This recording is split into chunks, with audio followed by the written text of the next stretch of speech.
In this very special episode, we return to Mayweather's humble abode. But back on Enterprise, it's movie night, where they watch a movie of classic fright. Love, family, movies, emotion. Will Mayweather come to understand the healing power of family? Will T'Pol give Frankenstein 2 thumbs up? We'll find out and more on today's very special episode of Star Trek Enterprise. Yay, I'm Josh. I'm Justin. And this is From There to Here. How very dramatic. Okay, so this is season 2, episode 20. It's called Horizon. Unending Horizon. Horizon. And should we say what that is? Why we keep saying that? I don't know why I'm saying Horizon. That's not how they say it in the movie quote that we're doing. Is it? I'm not doing a movie quote. I'm doing an episode quote. What are you doing? I'm doing Data in Masks. Okay. Where part? Misaka is waiting over the unending horizon. Okay, I remember that part. So, according to the IMDb, here's what it's about. Mayweather temporarily leaves Enterprise to visit the cargo ship Horizon, where he was born and raised. Meanwhile, the Enterprise crew observes an unusual planetary event, otherwise known as the B-plot. And I'm curious to what you think this is rated. I'm going to give it 6.9. I don't think it's even that high, man. I'm going to say this is going to get in Terra Nova territory. I think this is probably like 6.5. Okay. Let's see. What do we have? Oh, man, I was right. 6.5. I was right. Your info, Justin, your background info, please. There really wasn't much on this one. In an interview conducted towards the end of the first season, Anthony Montgomery suggested that it would be good to see Travis Mayweather's parents make an appearance on the show. Montgomery was pleased when this came true in Horizon, saying it was a touching episode for me. You get to feel how hard it was for Travis to leave the family and join Starfleet. So, oh, that's it, huh? Yeah, it was really not much.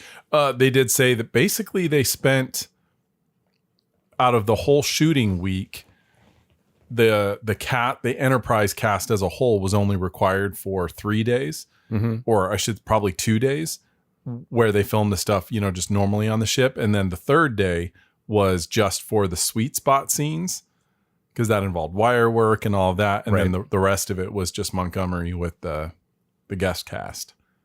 Well, it takes a lot of time to shoot wires and all that stuff. Yeah. This is kind of a tough episode to review, because I wouldn't say that it's bad, but it's not great either. I enjoyed it. You did, really? I did. Okay. I thought the brothers acting could have used some work. Okay. So the opening preamble was, I don't even want to call it an opening teaser, because it's not even a teaser. I was talking about me. Yeah. My opening preamble was mocking the episode a little bit. It did feel like a very special episode to me, but that being said, I did kind of enjoy it. I felt like it had a very leisurely pace to it. It was one of the most relaxed episodes I think I've ever experienced with Enterprise. Do you know what I mean? With its with its tone, its rhythm. It was just very kind of like, we're going to take our time here. Yeah. Like when they would cut back to Enterprise for the movie night, which is a very relaxed B plot, what? Yeah. Thank God. Honestly. Oh no, I thought it was refreshing. No, it was. I just wish that there was a little bit more substance to it. To movie night? To that whole sequence of the show. Like, just give it a little bit more juice. It felt like they could have gone somewhere a little bit deeper with that. I thought it was interesting that T'Pol was actually getting a little into the movie. That was fun. Yes, and why not explore that a little bit more? But as far as the Horizon, it was okay. I will go back to your comment, which was it looks too clean. Like there was no atmosphere to this place. Yeah, I thought the same thing as we were watching it. Felt like a set, and I was like, God, pump some smoke in it here, please. Like, I know it wouldn't make sense to have smoke on a spaceship. Well, there's smoke. You do it in a way to where you don't think it's smoke. It's just there. Like when they go on, I know we talked about this very specifically, when Riker goes onto the Klingon ship in Matter of Honor. You don't see smoke billowing around, but it's there as texture. And God damn it, you need it, especially if you're depicting something that's grungier than the pristine Federation ship, Well, to go back to, the brothers' performance, that was something that I kind of earmarked as well. It was okay. I didn't feel like they were brothers. I didn't feel the rivalry there. Like, I'm not saying that was either actor's fault. Like sometimes casting just doesn't get the pairing right with chemistry, and it was fair, not great. The same thing with the mother. I didn't get the impression that she was his mother. I felt the same way. They all gave okay performances. It was adequate. It was just bland. Yeah, it was just adequate. Yeah, nothing like when they had in the Juliana Taylor on in TNG. Data's mom turns out to be an android. I felt like she was that person. She really was there when Data was made. It felt real to me. Yeah. This does not. When Picard goes home in Family and is fighting with his brother, like, you believe it. Yeah. They're just bickering all the time. Those guys, I'm like, they grew up together. I believe it. Yeah. And when you see, I know this isn't quite on screen, differently, but when you see behind the scenes interviews, especially of the first of Trek 09, with Chris Pine and Zachary Quinto, those two together, you would think they knew each other their whole lives. They had met on this, and they were like instant bros, and they were just, you felt the brotherhood between these two. It just read, and because I agree, ultimately the casting, it didn't match them up the way you'd like them to. When the guy, what's his name? What's that actor's name? The actor that played Riker's dad in the Icarus Factor. Yeah. Man, you just instant like father-son toughness, and I buy it. Man, if only they had an Ambu Jitsu tournament in here. In this episode. They do. Deck 6. Oh, hoshi moshi moshi mosh. Should have been you, not her. Whoa, whoa, whoa. Okay. I bought that. Yeah. Kyle Riker. Yeah. So before we keep going on this track, do you want to open up the questions from a few of our listeners? Absolutely. Okay. So we have some questions from Sebastian from Germany. So I'm going to pull those questions up and see what he has to ask about this episode. Sebastian, please. Okay, let's see what Sebastian has to say and ask about Horizon. Oh man, this episode was so bland. I even forgot to take notes during my rewatch. Boring characters without chemistry, having boring dialogues on a boring ship. Oh man, for quite a while I thought you can't make a character less interesting than Harry Kim. Oh, come on. That's not fair. That's a stretch. That's not fair. I like Harry Kim. Harry's cool. Garrett Wang has a quality. He does have a quality. That was unfair. When he's allowed to loosen up, Harry Kim he's was like fun this. He was a young whippersnapper. I think he played that pretty well. Okay, that's foul ball. Foul, Sebastian. Not Harry. But Travis Mayweather is indeed less interesting than Harry Kim. What's the kind of, okay, I think this is the question. What's the kind of inner conflict Travis would have needed to make him more interesting for the show? I'll take this one. Okay, go ahead. What do you I think? don't think that Travis needed any inner conflict. I think the conflict that could have been perhaps juiced up more wouldn't have been his conflict, but the conflict that the people on the ship on the Horizon brought. I'm not talking it should have been a whole episode of them fighting him, because they're grown adults. They recognize that he's done something, he's accomplished something, and they should be proud. They're family. And the brother does have a little bit of angst, like, well, you ran away to Starfleet and all that. But I think it was more in the delivery. You know, I think it was there. It was the actor that didn't quite bring it. You know, same with the mom. Well, the problem with Mayweather, and I don't think he's phrasing that question to mean just this episode. I think he means in general with Mayweather's character. Well, I could be wrong, but that's the way I was taking it. And I think the problem with Mayweather in that context is that he's too perfect of a character. He has no flaw really. He's very happy-go-lucky all the time. Mm-hmm. But I will say, both in this episode and the season 1 episode, what's that one called? Where they run into another freighter. Yeah, this is the one we thought this one was. Right. Yeah. That one, I think I don't think Mayweather / Anthony Montgomery is given quite enough credit, because in both of those episodes, this one and that other one, he does come face to face. His character comes face to face with the decisions in his life and how those people that run cargo see leaving that life as kind of insulting. And I remember you and I disagreed about it too. The scene from that earlier episode where he sits down in the mess hall and talks to that one guy who's taken over. And I liked it because they were both from the same roots, but they were attacking this problem differently. And they understood each other in a certain way. And Montgomery's Mayweather understood where this guy was coming from, but this guy couldn't understand Mayweather's perspective because he was still stuck in that place, in the freight hauler's place, you know, for lack of a better explanation. This episode is kind of similar to where his brother's like, you know, hey, I'm kind of glad that you made something of yourself, but you ditched us here. You weren't even here when Dad died and all that.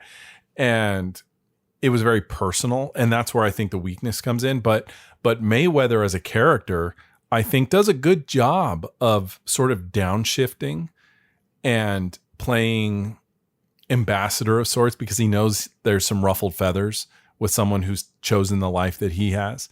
Just like with Reed, when he's talking about his parents at one point, they were all Navy men and he broke the tradition by going to Starfleet, but yet they were still proud of him, you know? And I think there was, maybe in the writing, but definitely in the acting, there was some gold to be mined. You know, they're not making it too heavy, but maybe a little more, just a little more. But Mayweather never does anything that is. He never becomes the bad guy. He never has to. He never says the wrong thing. He's always the good guy. True. You know, the brother is the antagonist in this episode. Yeah. And you know, thinking about it now, why couldn't it have been reversed? Why couldn't Mayweather have been the one that was a little bit antagonistic? Because they are opposing views. Maybe he could have done something that was unfair, Mayweather. Let him stretch his character a little bit. Show me that he's not just. What if he's capable of having fault? You know. What if they had pulled, ironically, given the comment that just came up, what if they had pulled a Harry Kim and he did something like what Harry did in, is it Nightingale? That's the one where he captains the ship. He captains this little ship of, guest it's stars. A motley crew of guest stars. And he takes over, but they were fine with him doing that. But then he starts kind of doing everyone's job and not just being the captain. So and he had to learn a lesson. So, you know, what if Mayweather had came in and was like, hey man, come on, do this. Like, and he jumps in and actually disrespects his brother by doing it and has to realize, hey, I overstepped. I'm sorry. You know, maybe. Just something like that. To that show him fun. Learn. That kind of conflict would have helped in this episode for dramatic purposes. And that his mother could have played into that as well. Because all of their conversations, I think there was maybe 2 scenes they had together. They were felt very placid to me. They had no life to them. I agree. Yeah. So if he was in conflict with her too, you're in conflict. Not so much directly, but something under the surface that they're hiding.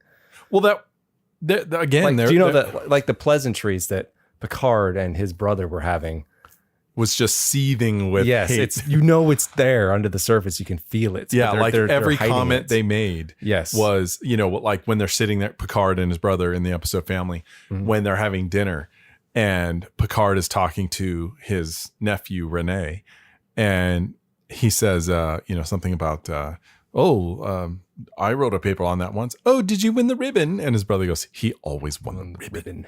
And then he's like, well, did you? Do you remember? He's like, I can't. He goes, your false modesty is not believable here. Something like that. Like they would not miss a chance to antagonize each other. And it just felt, when they get to that end scene, when they fight in the mud, it feels very much earned. Oh yeah. And it felt like a cathartic release when they finally let it go. And granted, it's Star Trek. We're not going to have a scene like in, for my money, there's very few movies or, film, television examples of this that beat this reference for me. But for me, one of the best examples of sibling relationships is in the movie Just Friends. when Chris Brander goes home and he sees his brother, and those two, they never interact without screwing with each other. They're always hitting each other, punching each other. And at the end, it's, I love you, man. I love you too. Whatever. And that just, I laugh every single time, and it feels absolutely believable. There's so much like mean-spirited playfulness, but it's never taken to heart. That's how it works, like they know they don't mean it. They can literally beat the shit out of each other and they don't take it personally at the end of the night. Yeah. Genius. It was close to the Wayne Kevin dynamic from the Wonder Years. That is number one. But there is no better depiction of brotherhood. They really did Wayne not and like Kevin. each other though for a while.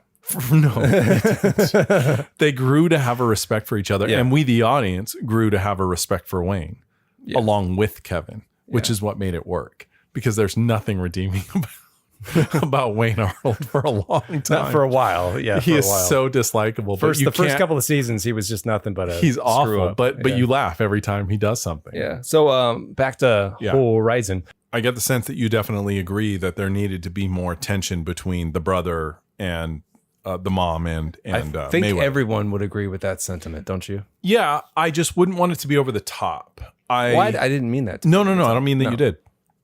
I know I referenced that season 1 episode, which now I'm forgetting the name of. But I think that dynamic would have served this episode really well. And in fact, it would have been cool if they even referred to that. Wouldn't that have been a neat reference to when they're saying, oh, Travis, where have you been? You've been to this place. And remember, there's the scene when Mayweather's walking with his mom and she mentions one or two of the things that the adventures that the Enterprise had been on. And he said, how do you know that? She goes, oh, well, I work freight. We all talk and all this. And she said, I even heard you ran into the, whatever ship. And he said, oh yeah. She said, yeah, that ruffled a lot of feathers, amongst the freight community and whatnot. And she said, I've had to set a few people straight because they just assumed that you were overstepping. And he's like, but Mom, I didn't. No, I know. But, just to say that there's repercussions out there. People talk. Yeah, I think I don't mind the premise of these freight people. Yeah. Being, I thought I said this during the episode. I think of them as like space truckers. Sure. I don't mind that. They're blue collar workers. Like Alien. Sure. Yeah. They're just space truckers. And there is a movie called Space Truckers. Yes, by the there way. is. But it's a fun movie. But anyway, I think of them just like that, like space truckers. And that's a fine. They should have been in ball caps. Someone should have been wearing something a ball like that. cap. Yeah. Walking around with boom boxes. No, I think that's just racist. I didn't mean it like that, man. I meant because it's modern. I thought of like the 90s, or they still had boom boxes back then. Although this was supposed to be the early 2000s when they made the show. But regardless, what I'm saying is that it's a big premise to buy into, because that's not normally where Star Trek's at least with Enterprise anyway, not where its main premise is centered I just had around. a good idea. Well, go ahead. Do you want to hear it? Okay. Can I finish this thought? Yeah. Okay, so if you can follow me here, like with Deep Space Nine, okay, it was a different kind of premise. It's like an Old West setting, right? A hard It's sell. a Western town. And people pass through. It's a hard sell, but that was their premise. Everything took place out of there. Sure, they had episodes here and there where they were out on the Defiant and whatnot, but mostly it was that part of that was their bedrock. Enterprise's foundation is not that. They are a wagon train type show, right? And it's always usually from the viewpoint of Starfleet people, from what would be Starfleet people. So when you bring in these non-Starfleet people, these space truckers, and you're trying to get to their viewpoint of like, oh, we're just blue collar workers and we don't really understand your Starfleet ways. It's kind of a hard transition to make. Does this make sense? Like it's a whole thing to buy into, a whole perspective to buy into that I don't think they really sell to me. No, they don't. And, we talked about adding smoke to the visuals to just give it some texture. But also, I referenced Alien before, and I think that's a really good example how even though they clearly distressed the set, things were, the paint jobs weren't perfect and all of that. But when I watch Alien, when I think of that breakfast scene at the beginning, and they're all just chowing down after waking up from hypersleep and all that, and they're all just talking like these are people that have dirt under their fingernails, and these guys, granted, 99% of their existence on this ship is just traveling. It's not like they're really going to be dirty, but maybe if they had flavored the episode with a bit more of that, it would have told us so much without needing to tell us so much, dress them down a little bit. I mean, like his brother is wearing a tucked in button up shirt, for crying out loud. And the blonde that comes to see Mayweather in his quarters, she looks like she just strolled out of California. I mean, it does nothing about them feels long road truckers, and I think, they needed to have shaggy hair, and laugh a lot, in the mess hall. It needed to feel like this is a tiny community where they joke with each other, they play. Like when Mayweather and his mom walk into their mess hall, it's very quiet. There's one person eating. I mean, come on. This is a family ship. Everyone knows each other, play it up. When he walks by that guy at the very beginning, when he boards the ship and the guy is like, got one of those like welder hats on and all that, and he's doing stuff. It's not grungy enough. I want to see crap on the ground and sparks flying. Have him lift that thing up. The guy looked like he was in an air conditioned set. Lift that hood up. He'd be sweating just to show Mayweather does not look like this, and this is how these guys, this is hard work. These ships are always breaking down, and they're always working. It's hard work. This looked like a very pleasant place to live, Yeah, it was half decent. It was clean. A little paint job, and you never know it. Sure. It's like a Federation ship at this point. I would expect it. Yes, I would love like the place to look more lived in. I agree. Yeah. Grungier. Yes, they didn't do that. Alien is a good example. And you brought up, was it Heart of Glory? Heart of Glory. No, the TNG episode. I get it. Oh, Matter of Honor. Matter of Honor. I always get those two mixed up. Yeah. Matter of Honor, where it's a similar premise where we're following a main character to another ship. Yeah. But yes, they had the atmosphere, the texture there, but I felt like those guys on that ship were lived in that place. Like it had that feeling to it. This episode didn't. The characters in this episode didn't. Right. I mean, even when they're on their bridge, which you had pointed out appeared to be a modified.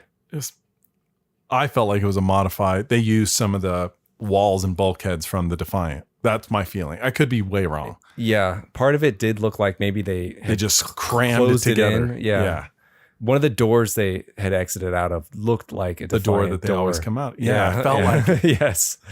But even when they were on that bridge, there there was no substance there. Mm-mm. Like it felt like actors in a set.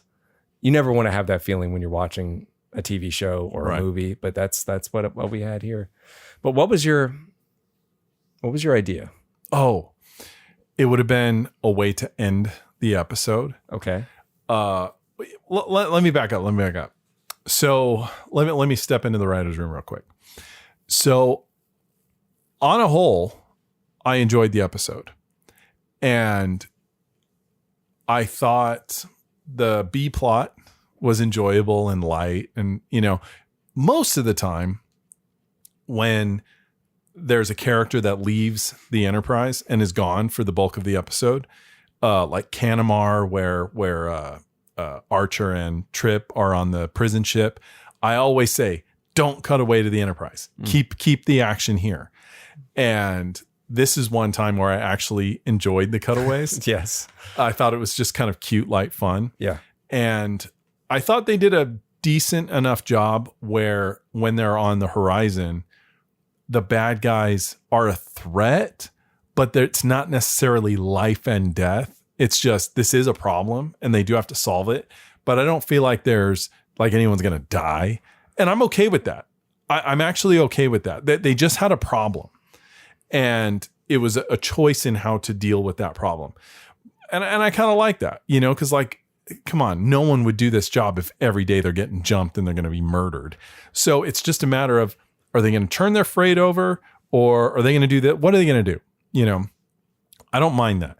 I just think the texture of the episode would have really been heightened by making them really more like truckers and giving a little more weight to the character's angst against. Well, maybe if the dangers of space trucking were established a little bit more. Is that where you're going with this? No. But one of the, not so much the dangers, but one of the things I think they should have talked about more is the fact that because of the speed that they go, they tap out at warp 2. Mm-hmm. For a long time, that was super fast, but compared to the Enterprise, they're dirt slow. And it takes them an eternity to get somewhere compared to what the Enterprise can do. And they could talk about that in the episode, Mayweather, because Mayweather, that was kind of a nice, I wish they had given it a little more, but Mayweather had made a map when he was young about all the different places. Did you ever do something like that? No. I did. Oh, I did. But if they had talked about during that scene, if they had talked about the amount of time that it takes to get from somewhere to somewhere on those ships traveling at warp 2.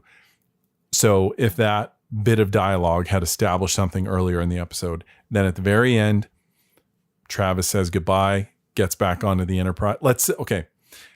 In this episode, the brother saying, "Oh, if we just get to this place, that's where, we'll be safe there."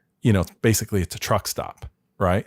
So what if at the very end they had made it there and then Enterprise gets there and picks up Travis and all that? And it's basically like a Love's truck stop in space, whole bunch of freighters sitting there, fueling up, doing whatever. And, the big pristine Enterprise flies in and, but then Travis gets in and he sits on the bridge and he looks around and no dialogue, just let it play on his face that he's looking around at just how clean and futury he is, the environment is compared to what he was used to on the ship for a minute there. And Archer says, "Okay, blah, blah, blah, second star to the right, warp 5. And let's say they show on the view screen, they shoot away at warp 5 and you see the little complex, go away in the distance. And Travis could say, or he could have a look on his face and Archer could say, "Are you okay, Travis?" Whatever. And he goes, "Captain, in the few moments we've been at warp 5, this is literally the farthest anyone on those freighters has ever been." And he accomplished it like that. Just a little thing to realize just how rudimentary their technology is on those freighters compared to the Enterprise, and how just the differences of those worlds, and say this is literally, it would take them weeks and weeks and weeks to get this far. No one's ever even gone this far, I like that idea. Something to that effect. While you were going over that, I thought that these freighters, they're going to have more of a personal touch to the way they operate. Yeah, where's the pictures on the wall? The Playboy pictures. And all. Yeah, right. Like an Event Horizon. Yeah, come on. Right. Horizon. There's an example of they're not freight haulers, but they're blue collar guys, and they feel like real people. I think there's the impression, perhaps when I talk about, say, the alien crew, I don't mean these are like uneducated people. They're just, it's a different environment. When you go on to Event Horizon, the captain, the Jason Isaacs character, these are intelligent guys. I think they're supposed to be military people that movie. I think so. I think they are. I'm not sure, honestly. Okay. But it feels similar, but then I like how that played, Well, in addition to your idea, I thought that, the Horizon is going to have a personal touch to just about everything, but it's also going to be a little imperfect. The Enterprise is, like you said, it's all clean. Yeah. This place is going to be a little run down. It's patched together in some places.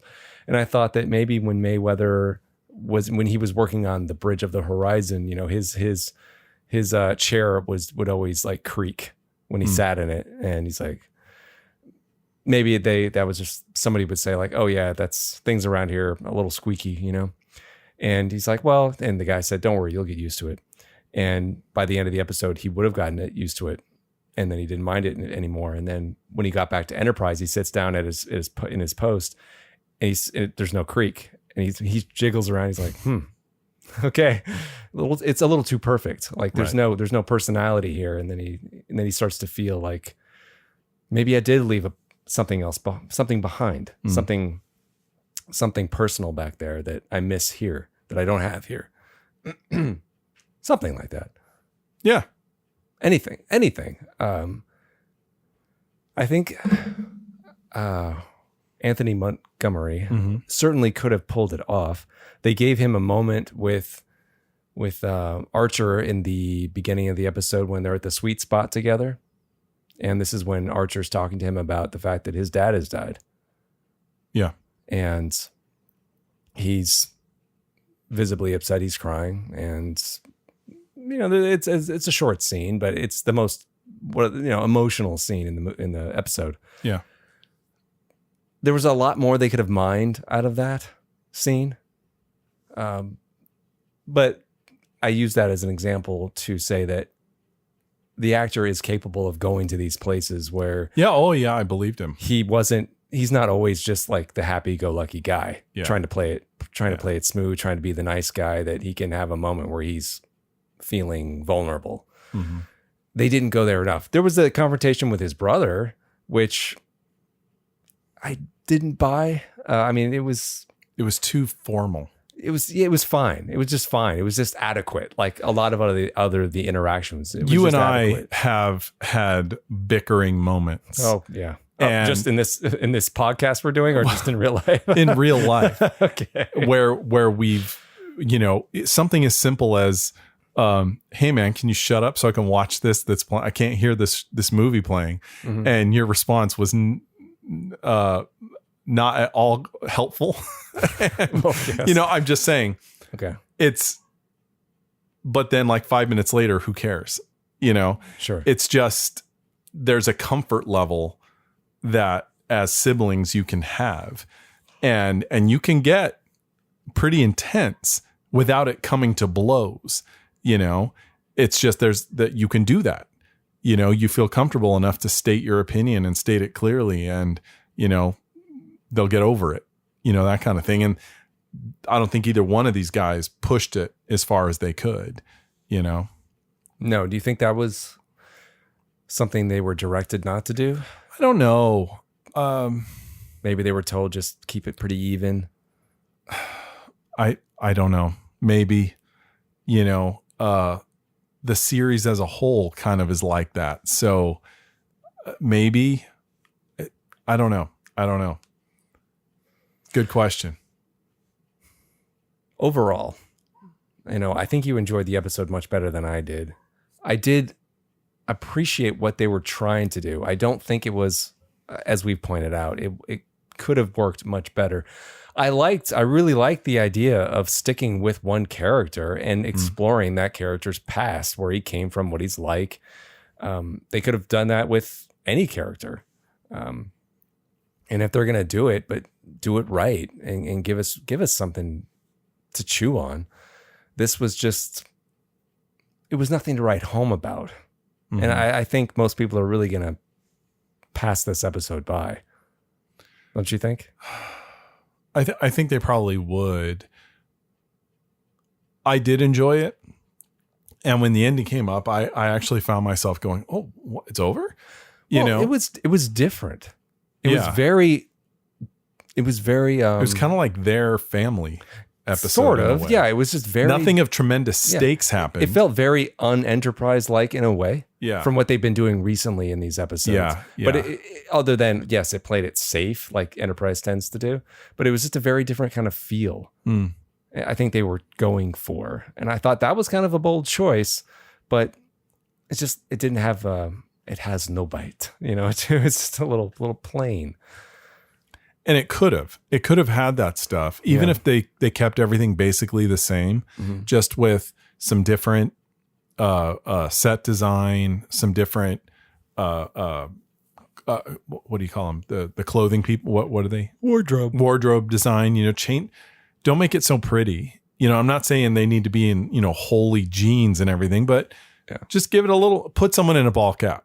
Come on. Well, I mean, you made that comment about the blonde girl that walks in on Travis, and you're right. She looked like she was walking at Venice Boulevard. She was just from Hollywood. I was like, I don't think she lives here. I was like, she doesn't look like it at all. She's way too clean. Yeah. Way too pretty. Her makeup looks perfect. I was like, give me a break. Come on. Yeah. Like, if you're gonna put an attractive girl in there, just muck up her hair a little bit, take her makeup off or something. Yeah. But they did. Yeah, they didn't do that. Huh. Well. I think those little changes would have given the episode a lot more personality, you know?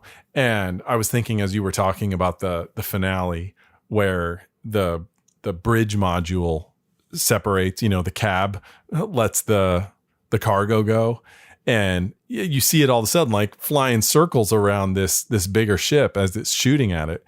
And it would have been cool if they had cut back to the interior of, you know, the bridge and have them really like they don't have the what's the word what's the technology in Star Trek where they don't feel inertial dampeners. They don't have the same like inertial dampeners that the Enterprise has. So, you know, when they're really banking and churning, they're really feeling it. You know, they really feel those forces. Yeah, come on, turn that camera, make it a little more fun, you know, because they really did look like they were zipping around because it's used to hauling freight. So now without that, it could probably really, really haul, you know, just one of those little touches. It would have taken almost no effort to do that, you know? Yeah. With a little bit of just extra care. I mean, those little touches I think really could have improved. I think so. I do. And honestly, recast the brother. The guy didn't do anything wrong. It's just there was no real chemistry. Yeah, it's not him. You're right. There was no chemistry between the two. Yeah. It doesn't, I mean, I think they played it safe with the casting. They picked a guy that looked like he could reasonably be his brother. I'm like, well, why not just get a guy where the chemistry's better? You don't worry so much if they look close to each other or something like that.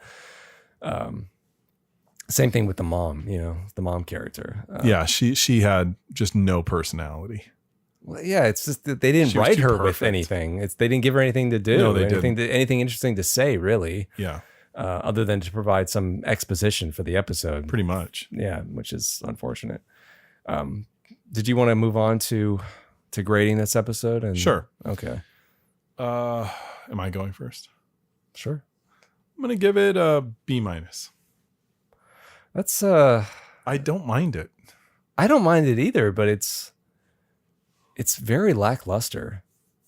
I'm gonna give it a C+. The plus for the B plot, but its main plot, they just did not take any chances with it. They didn't go to any of those places we talked about where they could have gone.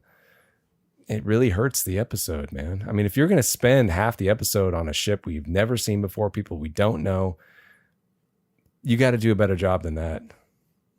I can't grade it higher than just than that. Okay. Did you have any trivia for me? No, there was really nothing other than what I told you about the filming days. That was pretty much it. Oh, okay. Well, I meant like, that kind of yeah, trivia. that kind of trivia. Oh, Yes. No. Okay. I don't have any either.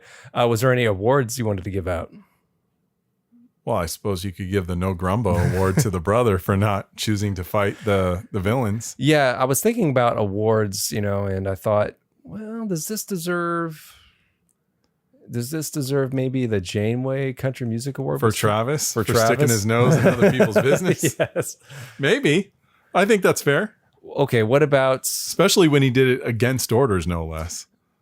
Sebastian's award, the Worf Award for having one's suggestions rejected? Would that be Mayweather, like his brother rejecting him? No, that's different. Okay.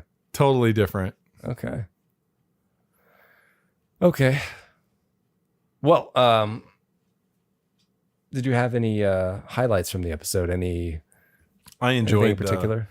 I enjoyed when they were doing movie night and Phlox started talking, and T'Pol turns around and goes, "We can pause this if you'd like to do this thing." Well, okay. That's one of my highlights of great lines, which was she said, "We can pause the movie if you need to continue your conversation." And they're like, "Okay." And then right after that, Archer offers her the popcorn, and she takes like one kernel, and She like grudgingly throws her hand over. to see her begrudgingly eat the popcorn. I was like, that was great. That was fun. There was. I also like the end with her when they say, how did you like the movie? She goes, "Oh, well, I thought the protagonist was a brilliant struggle between this and that." And they're like, "Dr. Frankenstein? No, the monster. Yeah, the He was monster. clearly the hero of the movie. Right. And he was persecuted by all these evil point humans." of view, it reminded me of when the Vulcans came to Yeah, Earth. I thought that was a good twist. Like Yes. she churned that and they were like, "Well, shit. I guess we can't, okay, you got us." Yeah. And she said I'm going to recommend it to so-and-so, Yeah. another Vulcan. And like, okay. There was another great line I thought was we laughed out loud at this line. They actually made, it was kind of like it was a TNG reference. It was Malcolm and I guess it was Trip, maybe. They were in the mess hall and they were talking about, I don't know how they got onto the subject. Oh, yeah. They were talking about having families on the board. ship. Yes. And Malcolm said, well, if we had a family on board, we're going to have a psychologist here too, because if I had to live with my parents, I'd go insane, something like that. his delivery was great. I was like, all right, little Counselor Troy reference there to TNG. Nice. I like that. And how they all think it's absolutely insane. That's crazy. I was like, yeah, they would think that. Yeah. That made us both laugh out loud. Well, we did hear from a new person this week, and her name is Marie. Hi, Justin and Josh. I'm starting to catch up with you guys. Just finished the 7th. You asked how we found your podcast. My first watch attempt of Enterprise was a few years ago during the pandemic lockdown, and I started with the Warp 5 podcast, which was nice as it has interviews with Brandon Braga and a lot of behind-the-scenes detail. But this didn't work for me as I've never seen the show and was lost most of the time. Fast forward to a few months ago where I was considering watching Trek in chronological order and heard about Computer Resume podcasts, which I haven't heard of. That started doing the same. 5 episodes in, I was fed up with the immature trash talk about the opening song and the host promoting unrelated comedy and tours. Nothing about the episode. Yeah, and I hate it when people do that. So I scrolled down to add a review. I see your podcast at the bottom of the page as you may also like. Here I am playing catch up. Can't wait to join the conversation. Perhaps if you listen to the Warp 5 podcast, it could be a good source of trivia and behind the scenes info. Would love more Easter eggs. We did talk about that. The reason we don't want to listen to Warp 5 is because we don't want to be influenced by it. We don't want to pick up their show's formula. We kind of like our formula, which is no formula. We have a formula. It's our formula. It's very loose. We like the conversation to go where it goes. We never know what we're gonna talk about exactly. It could go places that blow our minds or I think that implies though that we don't have structure to our episode, we do. Yes, we do. We have our bits, we have our writer's room, we have our questions, we have our awards at the end, our grades. Mm-hmm. We do have a format.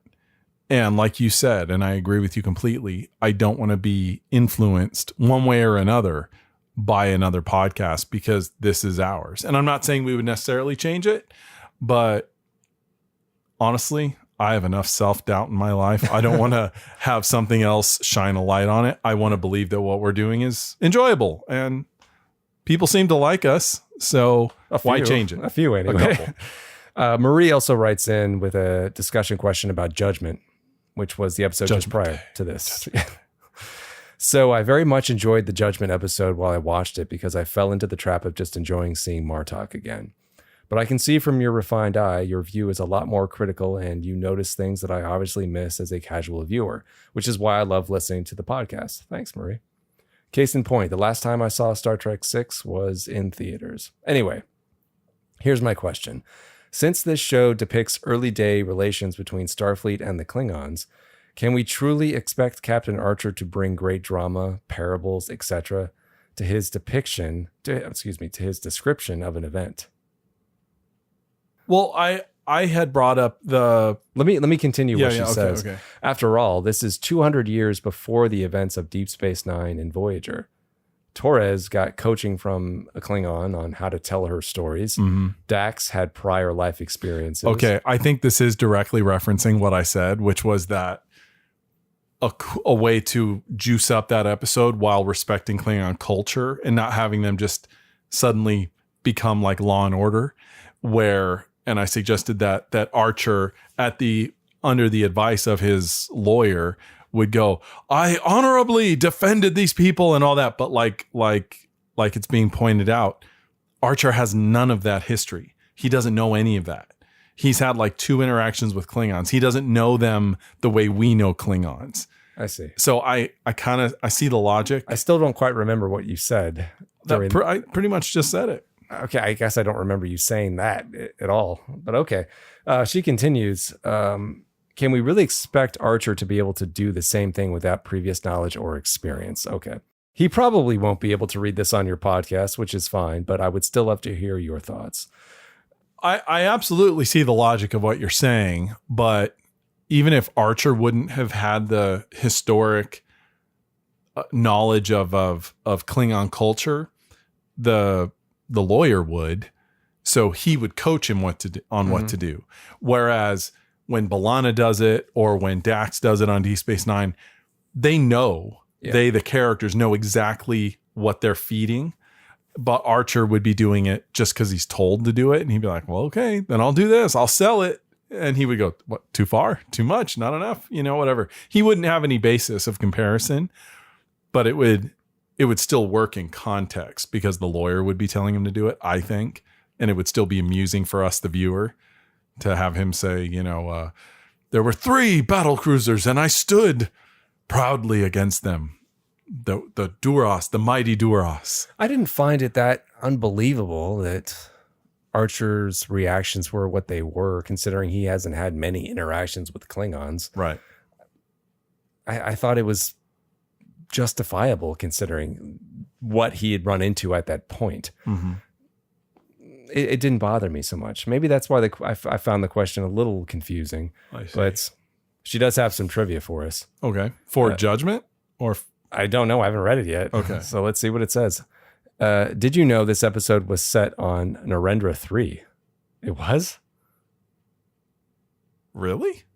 Apparently. Okay. I didn't know that. Which could explain the smaller tribunal chamber. What other battle took place in this system? Here's a hint. Yesterday's Enterprise. Well, obviously. Yes. We knew that. You guys rock. Thanks for opening my eyes. Best regards from Florida. Oh, okay. It was nice hearing from both Marie and Sebastian. Yeah, absolutely. So please send us some more questions, comments, concerns, insults, anything and everything. Anything that you like. Like I told Justin last week, I'm still waiting for hate mail. We'll get some eventually. Would love to read some hate mail. So you can email us at podcastnx01@gmail.com or leave us a review on Apple Podcasts. Until next time. What is next time, by the way? The Breach. I read the little description. It talks about denobulin Okay. scientists.